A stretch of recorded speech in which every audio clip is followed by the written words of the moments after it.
কি আমরা তো অনেকেই আছি মুসলমানই করে মুসলমান না, যদি খতনা না করানো হতো তাহলে ভাবলো এটা হিন্দু রয়ে গেছে।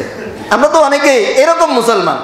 হ্যাঁ, তো এরকম মুসলমানের কথা বলা হয় নাই, মুসলমানের কথা বলা হয়েছে ওয়ামিলুস সালিহাত, রবকে রব হিসাবে বিশ্বাস করার পর আল্লাহর যে সমস্ত বিধানের উপর, যে সমস্ত বিষয়ের উপর বিশ্বাস স্থাপন করা অনিবার্য, সেই সমস্ত বিশ্বাসের উপর বিশ্বাসী হয়ে সাথে সাথে সে নেক আমল করে।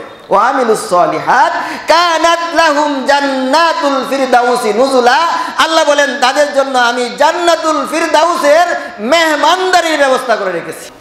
আলহামদুলিল্লাহ, আল্লাহ তাআলার অশেষ শুকরিয়া যে আল্লাহ তাআলা আমাদেরকে আজ পবিত্র জুমার দিনে জুমার নামাজ আদায়ের জন্য তার পবিত্র ঘরে আসতে বসতে তৌফিক দান করেছেন। এজন্য মহান সত্তার শুকরিয়া আদায় করি, বলি আলহামদুলিল্লাহ। বিগত জুমায় সূরাতুল হামিম সিজদার 31-32 নম্বর আয়াত তেলাওয়াত করেছিলাম। আজকে তার সাথে আরেকটি আয়াত সংযোগ করে 33 নম্বর আয়াত পর্যন্ত তেলাওয়াত করলাম। আশা করি সেই আয়াতের প্রেক্ষিতেই কিছু কথা বলবো। বিগত জুমায় বলেছিলাম যে যারা আল্লাহকে রব বলে মেনে নেবে, আর রবের পরিচয় এটা আমাদের সকলের কাছেই সুস্পষ্ট। আর আল্লাহ তাআলা তার রুবুবিয়তটাকে দুনিয়ার বুকে প্রকাশ করার জন্য আমাদেরকে সৃষ্টি করেছেন।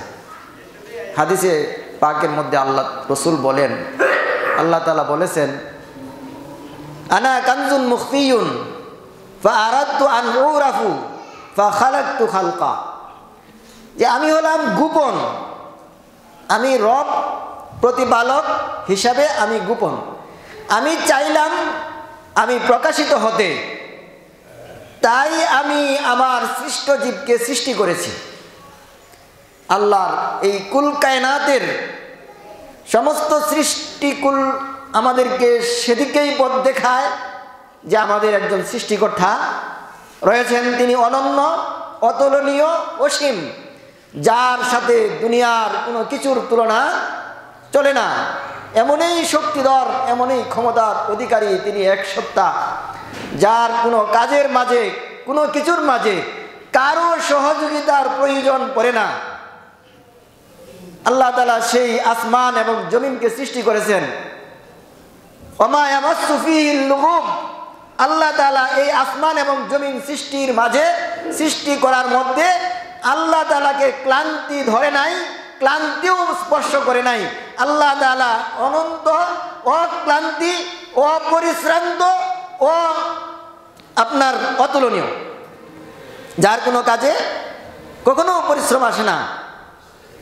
আল্লাহ তাআলা পবিত্র কোরআনে পাকের মধ্যে বলছেন, লা তাখুযুহু সিনাতুন ওয়ালা নাওম, আমাদের রব তিনি, রবের পরিচয় আল্লাহ তাআলা তার পবিত্র কোরআনে বিভিন্ন ভাবে দিয়েছেন। আল্লাহ বলছেন, লা তাখুযুহু সিনাতুন ওয়ালা নাওম, তাকে তন্দ্রাও ধরে না এবং তাকে নিদ্রায়ও ধরে না। আমরা ঘুমানোর পূর্বে একটা ঘুমের যে ভাব আসে, অধিকাংশ মানুষ মসজিদে এসে ঘুমায়, এমনি ঘুম আসে না। হ্যাঁ, বেশি সময় মসজিদে এসে অনেকেই একটু তৃপ্তি লাভ করে, আনন্দ বোধ করে, আর একটা প্রশান্তি লাভ করে। এই প্রশান্তির কারণেই তাকে তন্দ্রায় ধরে, ঘুমে ধরে, নিদ্রায় ধরে, মসজিদে আসে দেখবেন বসেই ঘুমায়। কি এখানে আল্লাহর রহমত অবিরাম ভাবে নাজিল হচ্ছে। এই পবিত্র স্থান মসজিদ, এখানে আসলেই আল্লাহ তাআলার এক বিশেষ রহমত তাকে আচ্ছাদন করে নেয়। এজন্যই মসজিদে আসলে অনেক মানুষের ঘুম আসে। কিন্তু আমাদের সত্তা, আমাদের রব, তিনি হলেন এমন যে আল্লাহকে কোনো তন্দ্রায়ও ধরে না, কোনো ঘুমেও ধরে না। লা তাখুযুহু সিনাতুন ওয়ালা নাওম, এবং আল্লাহ তাআলার কোনো কাজে কোনো পরিশ্রমও আসে না। তিনি হলেন আমাদের রব, তিনি সব কিছুর সৃষ্টিকর্তা, লালনকর্তা, পালনকর্তা, পরিচর্যাকারী, সব কিছুর ক্ষমতার অধিকারী হলেন সেই সত্তা, যে সত্তার রুবুবিয়তটা প্রকাশ করার জন্য আল্লাহ তাআলা আমাদেরকে সৃষ্টি করেছেন। এই সব সৃষ্টির মাঝে একজন রব রয়েছেন, একজন পালনকর্তা রয়েছেন, এটা সব কিছু এই সৃষ্টির মাঝে আমাদেরকে পথ দেখায় যে একজন সৃষ্টিকর্তা রয়েছে। যদিও এক শ্রেণীর মানুষ, একদল মানুষ সেই রববিয়তকে স্বীকার করে না। রব একজন আছে, যাদেরকে আমরা নাস্তিক বলে থাকি, যে সত্তা আছেন এমন কখনো তারা হিসাব করে না, কখনো তারা মেনে নেয় না। হযরত ইমাম আবু হানিফা রাহমাতুল্লাহ আলাইহির সময়, সাহাবায়ে কেরাম, তাবেঈনের যুগে এই রব নেই পৃথিবীতে, রব সৃষ্টিকর্তা বলতে কিছুই নেই, এই আরব বিশ্বের মাঝে তার একটা প্রভাব সৃষ্টি হয়েছিল। তো নাস্তিকরা কেউ যদি না মানে রব যদি কেউ না মানে, হাজারো দলিল দিলেও সে মানবে না। রব নাই এই কথা যদি কেউ বলে, এর পিছনে কোনো দলিল প্রমাণ সে দিতে পারবে না। ইমাম আবু হানিফা রাহমাতুল্লাহ আলাইহির সাথে ওই নাস্তিকদের এক সমাবেশ হবে, দিন তারিখ নির্ধারিত হলো। ইমাম আবু হানিফা রাহমাতুল্লাহ আলাইহি সেটা প্রমাণ করবেন যে রব একজন আছেন, সৃষ্টিকর্তা একজন আছেন, এটা প্রমাণ করবেন। বিশাল সমাবেশের আয়োজন করা হলো। একদিকে নাস্তিকদের বড় বড়, পৃথিবীর বড় বড় নাস্তিকরা তাদের দল বল নিয়ে হাজির, আর একদিক দিয়ে মুসলমানরা ইমাম আবু হানিফা রাহমাতুল্লাহ আলাইহির অপেক্ষায় যে তিনি আসবেন আর এই নাস্তিকদের মাঝে তিনি রবের প্রমাণ করবেন, এবং তাদের সাথে সেই কথাটার কন্টাক্ট।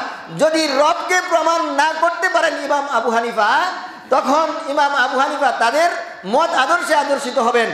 আর যদি তিনি রবকে প্রমাণ করতে পারেন, তাইলে ওই নাস্তিকরা এই ইসলামের ছায়াতলে চলে আসবে।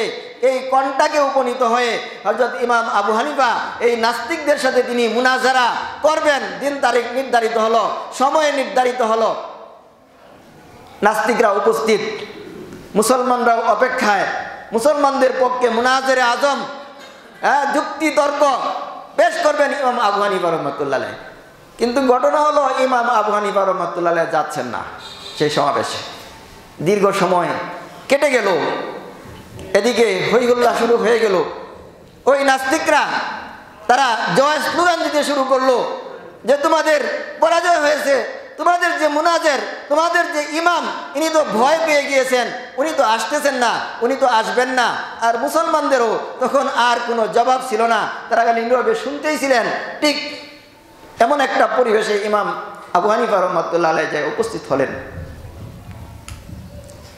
তখন নাস্তিকরা তার সাথে কোনো আলোচনা করবে, তার সাথে মুনাজারা করবে, যুক্তি তর্ক পেশ করবে, এতে করবে না, শুনবে না, তার কথা শুনতেই রাজি না, তার আলোচনা শুনতেই রাজি না। তখন ইমাম আবু হানিফা রাহমাতুল্লাহ বললেন, তোমরা আমার আলোচনা শুনো আর না শুনো, তবে আমি আসতে কেন দেরি হলো সেটা তো তোমরা শুনবে। তখন তারা সম্মতি প্রকাশ করলো যে হ্যাঁ, আমরা সেটা শুনবো। কেন আসলেন, দেরিতে আসলেন কেন? আপনি তো মুসলমানরা তো ওয়াদা ভঙ্গ করেন, আপনি ওয়াদা ভঙ্গ করলেন, নির্ধারিত সময় অনেক সময় পেরিয়ে গেল, আপনি আসলেন না, কেন আসলেন না বলেন। তিনি বলতে শুরু করলেন, আমি যখন বাড়ি থেকে আসতেছিলাম তখন এই মাঝপথে একটা নদী, সেটা আমাকে পেরিয়ে আসতে হয়। আমি আইসা দেখি কোনো নৌকা নাই, কোনো মাঝি নাই, আমাকে কে পার করে দিবে? আমি অপেক্ষামান ছিলাম, অপেক্ষা করতেছিলাম। ইতিমধ্যে দেখলাম ওই নদী থেকে একটা বৃক্ষ, ছোট একটা বৃক্ষ গজিয়ে উঠলো, আর কিছুক্ষণের মধ্যে সেই বৃক্ষটা বিশাল আকৃতি ধারণ করলো। আবার কিছুক্ষণের মধ্যে দেখলাম সেই বৃক্ষটা অটোমেটিক কর্তন হয়ে তা আবার ওই কাঠে পরিণত হতে লাগলো, তক্তা হইতে শুরু করলো, একটা তক্তার সাথে জয়েন হইতে শুরু করলো। এইভাবে দেখলাম যে কিছুক্ষণের মধ্যে একটা পূর্ণ নৌকা তৈরি হলো, আর এই নৌকাটা একটা ধর দিয়ে আমার কাছে চলে আসলো, আর আমি সেই নৌকাতে উঠে বসলাম, আর নৌকা আমাকে ওপারে আইনে নামায় দিল। এর মাঝে আমার কিছুটা সময় কেটে গেল। এখন নাস্তিকরা হই হুল্লা শুরু করে দিল, চিৎকার চিল্লা পাল্লা শুরু করে দিল যে এমন আশ্চর্যের কথা আমরা জীবনে কোনোদিন শুনি নাই, যে অটোমেটিক নদী থেকে, নদীর পানির মাঝে একটা বৃক্ষ জন্ম নিতে পারে, আর সেই বৃক্ষটা অটোমেটিক কেটে যেয়ে অটোমেটিক নৌকা হইতে পারে, আবার মাঝি ছাড়া সেই নৌকা একজন মানুষকে পার করে দিতে হবে, এমন কৃত্রিম কথা, এমন বানানো কথা আমরা কোনোদিন শুনি নাই। তাইলে ইমাম আবু হানিফা রাহমাতুল্লাহ তাদেরকে প্রশ্ন করে শুরু করলেন, তোমরা যদি একটা ছোট্ট নৌকা যদি হতে না পারে অটোমেটিক এমনিতেই, তাইলে তোমরা কিভাবে বলো যে এই আসমান, জমিন, চন্দ্র, সূর্য, গ্রহ, নক্ষত্র, এই পৃথিবীর বুকে যা রয়েছে সব অটোমেটিক চলছে, এর পিছনে কোনো কর্মকার নেই, এর পিছনে কোনো স্রষ্টা নেই? তখন তাদের মাথায় সেই বিষয়টা কাজ করতে শুরু করলো। তখন তারা সিলিন্ডার করলো যে না, এই পৃথিবী তো, এই একটা নৌকা যদি অটোমেটিক হতে না পারে তাহলে এই পৃথিবী তো অটোমেটিক চলতে পারে না, তার পিছনে একজন সত্তা রয়েছে। এই সত্তার উপর যারা ঈমান আনবে, এই সত্তাকে যারা রব বলে স্বীকার করবে আর মৃত্যু পর্যন্ত রবের উপর ইস্তেকামত থাকবে, রবের নির্দেশগুলা যথাযথ পালন করবে, ফরজ বিধানগুলা পালনে যত্নশীল হবে, তাদের ব্যাপারে আল্লাহ তাআলা বলেন সুম্মাস্তাকামু তাতানাজ্জালু আলাইহিমুল মালাইকাতু আল্লা তাখাফু ওয়ালা তাহজানু ওয়া আবশিরু বিল জান্নাতিল্লাতী কুনতুম তুআদুন। আল্লাহ বলেন, এই দুনিয়ার জীবনের কষ্ট, লাঞ্ছনা আর দূর সময় কেটে যখন সে পরজগতের দিকে পা বাড়াবে, তখন একদল ফেরেশতা নাজিল হয়ে বলবে, নাহনু আউলিয়াউকুম ফিল হায়াতিদ দুনিয়া ইন্নাল্লাযীনা ক্বালু রাব্বুনাল্লাহু সুম্মা ইসতাকামু তাতানাজ্জালু আলাইহিমুল মালাইকা। নাজিল হবে, নুজুল এর তো উপর থেকে নিচে নামা। আমরা বলি কোরআন নাজিল হয়েছে। কোরআন নাজিল হয়েছে মানে কি, এই উপর থেকে লৌহে মাহফুজ থেকে রাসূল আকরাম সাল্লাল্লাহু আলাইহি ওয়াসাল্লামের উপর নাজিল হয়েছে, অবতরণ হয়েছে। এটা উপর থেকে নিচে নামাটাকে নাজিল বলে। তো ওই উপর থেকে একদল ফেরেশতা ওই মৃত্যুবরণকারী লোকটার কাছে নাজিল হবে, আল্লাহ তাখাফু ওয়ালা তাহজানু ওয়া আবশিরু বিল জান্নাতিল্লাতী কুনতুম তুআদুন। তোমরা ভয় পেও না, চিন্তা করো না। ওয়া আবশিরু বিল জান্নাহ, এবং জান্নাতের সুসংবাদ গ্রহণ করো, যে জান্নাতের ওয়াদা তোমাদের সাথে করা হয়েছে। বলেন সুবহানাল্লাহ। আল্লাহ তাআলা আমাদের সাথে জান্নাতের ওয়াদা করেছেন।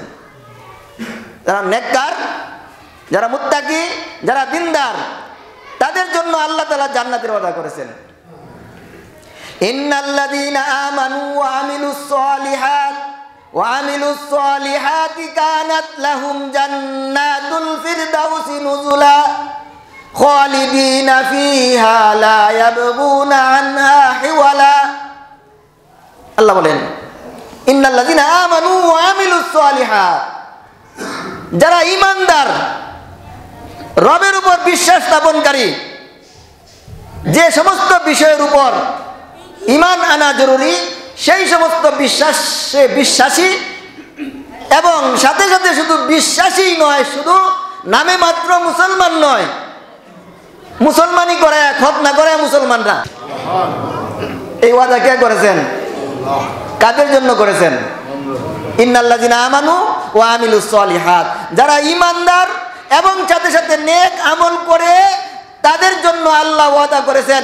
ওই লোকগুলার সামনে একদল ফেরেশতা নাজিল হয়ে বলবে, আল্লাহ তাখাফু ওয়ালা তাহজানু ওয়া আবশিরু বিল জান্নাহ ওয়া আবশিরু বিল জান্নাতিল্লাতী কুনতুম তুআদুন। এই তুমি এই দুনিয়ার জীবন পাড়ি দিয়ে পরজগতের দিকে পা বাড়াচ্ছ, তুমি ভয় করো না, আশঙ্কা বোধ করো না, চিন্তা করো না, তুমি জান্নাতের সুসংবাদ গ্রহণ করো, যে জান্নাতের ওয়াদা তোমাদেরকে দেওয়া হয়েছিল। এমন আরো আরো অনেক আয়াতে আল্লাহ তাআলা জান্নাতের ওয়াদা করেছেন। ওয়া আবশিরু বিল জান্নাতিল্লাতী কুনতুম তুআদুন। এই জান্নাতের সুসংবাদ আমাদেরকে দেওয়া হবে। রাসূল আকরাম সাল্লাল্লাহু আলাইহি ওয়াসাল্লাম বলেন, যে যখন নেককার লোকের মৃত্যুর সময় উপস্থিত হবে তখন জান্নাতের একদল ফেরেশতা যারা নূরের তৈরি, ওই নূরানি ফেরেশতারা উজ্জ্বল চেহারাময়, যেমন চেহারা পৃথিবীর মানুষ আর কোনোদিন দেখে নাই, এমন সুদর্শন নূরের জ্যোতিময় ফেরেশতারা জান্নাতের এক খানছা নিয়া, সোনার এক প্লেট নিয়া, আর ওই সোনার এক প্লেট, ওই প্লেটটা ঢাকা থাকবে রেশমি এক রুমাল দ্বারা। ওই প্লেট থেকে এমন সুঘ্রাণ চড়াতে থাকবে যে ওই মৃত ব্যক্তি যে মৃত্যুবরণ করছে সেই অনুভব করতে থাকবে, এবং সেই সুঘ্রাণ তাকে দেওয়া হবে এবং সেই প্লেটটা তার সামনে ধরা হবে, এবং সেই জান্নাতের প্রতিচ্ছবি, যে জান্নাতের ওয়াদা আল্লাহ তাআলা তাদের সাথে করেছিলেন, সেই জান্নাত সে দেখে দেখে জান্নাতের দিকে যাওয়ার জন্য সে পাগল পারা হয়ে যাবে। বলেন সুবহানাল্লাহ। এক হাদিসে আল্লাহ রাসূল বলেন, আল্লাহ তার সাথে সাক্ষাতের পছন্দ করেন, তার সাথে সাক্ষাৎ দিবেন যে আল্লাহর সাথে সাক্ষাতের আশা করে, আর আল্লাহ তার সাথে সাক্ষাৎ করবেন না যে সাক্ষাৎ আল্লাহর সাথে সাক্ষাৎ করতে অপছন্দ করে। তখন সাহাবায়ে কেরাম জিজ্ঞেস করলেন, হে আল্লাহর রাসূল, আল্লাহর সাথে সাক্ষাৎ তো সবাই করতে চায়, সাক্ষাৎ করতে চায় না এমন কে? তখন আল্লাহ রাসূল বললেন যে মৃত্যুকে পছন্দ আর অপছন্দ করা, মৃত্যুকে পছন্দ আর অপছন্দ করা আল্লাহকে আল্লাহর সাক্ষাতের পছন্দ অপছন্দ করার অর্থ নয়, বরং মৃত্যুর সময় যখন উপস্থিত হবে নেককার লোকদের সম্মুখে এসে ওই ফেরেশতারা জান্নাতের সুসংবাদ দেবে, আর সে জান্নাতের সুসংবাদ পেয়ে আল্লাহর সাথে সাক্ষাতের জন্য সে আগ্রহ প্রকাশ করবে। আল্লাহ রাসূল বলেন যে তারাই আল্লাহর সাথে সাক্ষাতের আগ্রহী। আর কাফের, ফাজের, অপরাধী, ওই পাপিষ্ঠদের সম্মুখে যখন মৃত্যু এসে উপস্থিত হবে, ওই জাহান্নামের ফেরেশতা দেখে সে যা দুনিয়া ছেড়ে যেতে চাবে না, সেই আল্লাহর সাথে সাক্ষাৎকে অপছন্দ করে আল্লাহ বলেন তার সাথে আল্লাহ সাক্ষাৎ দেবেন না। এরপরে আয়াতের অংশে আল্লাহ বলেন, আল্লাহ তাখাফু ওয়া লা তাহজানু ওয়া আবশিরু বিল জান্নাতিল্লাতী কুনতুম তুআদুন নাহনু আউলিয়াউকুম ফিল হায়াতিদ দুনিয়া ওয়া ফিল আখিরাহ ওয়া লাকুম ফীহা মা তাশতাহি আনফুসুকুম ওয়া লাকুম ফীহা মা তাদউন নুজুলাম মিন গাফুরির রহিম। এই অংশের তফসিরের মধ্যে, তফসিরের কিতাবে মুফাসসিরিনে কিরাম লিখেছেন যে এই এক সময় তো ফেরেশতা নাজিল হবে, এই যখন তার মৃত্যুর সময় ঘনিয়ে আসবে ওই সময় ওই ফেরেশতা নাজিল হবে। আরেক দল ফেরেশতা নাজিল হবে যখন কবর থেকে উঠতে শুরু করবে, যখন মানুষ সবচাইতে বেশি মৃত্যুর সময়ে যে ভয় তার চেয়েও আরো হাজার গুণ ভয়ে বিতাড়িত থাকবে, সেই মুহূর্তে ওই ফেরেশতার দল আবার তার কাছে চলে আসবে। এই ফেরেশতা আয়েশা বলবে, নাহনু আউলিয়াউকুম ফিল হায়াতিদ দুনিয়া ওয়া ফিল আখিরাহ, দুনিয়ার জীবনে আমরা তোমাদের সাথী ছিলাম, ওয়া ফিল আখিরাহ, আখিরাতেও তোমাদের সাথী থাকবো, তোমাদেরকে একা একা রেখে আমরা কোথাও যাব না। তোমার মিজানের পাল্লায়, তোমার ফুলসিরাতে, তোমার হিসাব নিকাশে জান্নাতে পৌঁছিয়ে দেওয়া পর্যন্ত আমরা তোমাদের সাথে রয়েছি। নাহনু আউলিয়াউকুম ফিল হায়াতিদ দুনিয়া ওয়া ফিল আখিরাহ ওয়া লাকুম ফীহা মা তাশতাহি আনফুসুকুম ওয়া লাকুম ফীহা মা তাদউন নুজুলাম মিন গাফুরির রহিম। এই ফেরেশতা বলবেন, ওয়া লাকুম ফীহা মা তাশতাহি আনফুসুকুম, ওই জান্নাতের মাঝে যে জান্নাতের ওয়াদা তোমাদেরকে দেওয়া হয়েছে, ওই জান্নাতে তোমাদের মনে যা উদয় হবে, তোমাদের মনে যা চাবে, যা কামনা হবে, যা বাসনা হবে, সাথে সাথে তা উপস্থিত পাবে। নুজুলাম মিন গাফুরির রহিম, আর তোমাদের পরম ক্ষমাশীল রবের পক্ষ থেকে এটা হবে তোমাদের জন্য মেহমানদারি। আল্লাহ রাসূল হযরত আবু হুরায়রা রাদিয়াল্লাহু তাআলা আনহু একদিন সাঈদ ইবনে মুসাইয়িব রাদিয়াল্লাহু তাআলা আনহুর সাথে সাক্ষাৎ হলে সাঈদ ইবনে মুসাইয়িব রাদিয়াল্লাহু তাআলা আনহুকে আবু হুরায়রা রাদিয়াল্লাহু তাআলা বললেন যে, সাঈদ ইবনে মুসাইয়িব, আমি আল্লাহর কাছে দোয়া করি জান্নাতের বাজারে যেন আল্লাহ তোমার সাথে আমার সাক্ষাৎ ঘটায়। সাঈদ ইবনে মুসাইয়্যিব রাদিয়াল্লাহু আনহু জিজ্ঞেস করলেন, জান্নাতে কি বাজার থাকবে?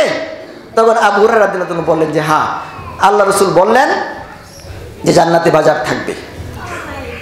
এই যে আমরা আজকে শুক্রবার একত্রিত হলাম, পরজগতে আপনার এই বৃহস্পতিবার, শুক্রবার, শনিবার এইগুলা কিছু থাকবে না। আপনি অনন্ত অসীমকাল আনন্দ আর ফুর্তিতে থাকবেন। আপনার অনন্ত অসীমকাল আপনার সেই আনন্দ ফুর্তিতে থাকবে, কাটবে। কিন্তু ওই যে সপ্তাহ ঘুরে আসলেই শুক্রবার, এমনটা একটা ভাব এই যারা জুমার নামাজের মধ্যে যারা আসতো তাদের মনের মাঝে অটোমেটিক একটা ভাব উদয় হবে। তারা সেই ভাব নিয়েই আবার একত্রিত হবে। আল্লাহ তাআলা এদিন ঘোষণা করবেন, কোনো একটা শুক্রবার ঘোষণা করবেন, তোমরা সবাই জান্নাতে একত্রিত হও, আমি তোমাদেরকে দর্শন দান করব। তখন সাহাবায়ে কেরাম জিজ্ঞেস করলেন যে আল্লাহ রসুল, আল্লাহ তাআলা আমাদেরকে যে দেখা দেবেন, আল্লাহ তাআলাকে কি আমরা সবাই দেখতে পাবো? তখন আল্লাহ রসুল বললেন, তারাউনা, তোমরা তোমাদের রবকে দেখতে পাবে, কামা তারাউনাল কামারা লাইলাতাল বাদ, যেমন পূর্ণিমার রাত্রে পূর্ণিমার চন্দ্র দেখো, তোমাদের কারো দেখতে কোনো অসুবিধা হয় না, ঠিক তদ্রূপ ভাবে তোমাদের রবকে তোমরা দেখতে পাবে। ওয়ালাকুম ফিহা মা তাশতাহি আনফুসুকুম ওয়ালাকুম ফিহা মা তাদদাউন নুজুলাম মিন গাফুরির রাহিম। এ পর্যন্ত রয়ে গেল। এটা আলোচনা করলে অনেক নাম্বার সময় দরকার, সময় শেষ। তো আমি আপনাদেরকে আজকে সর্বশেষ যে কথাটা বলবো,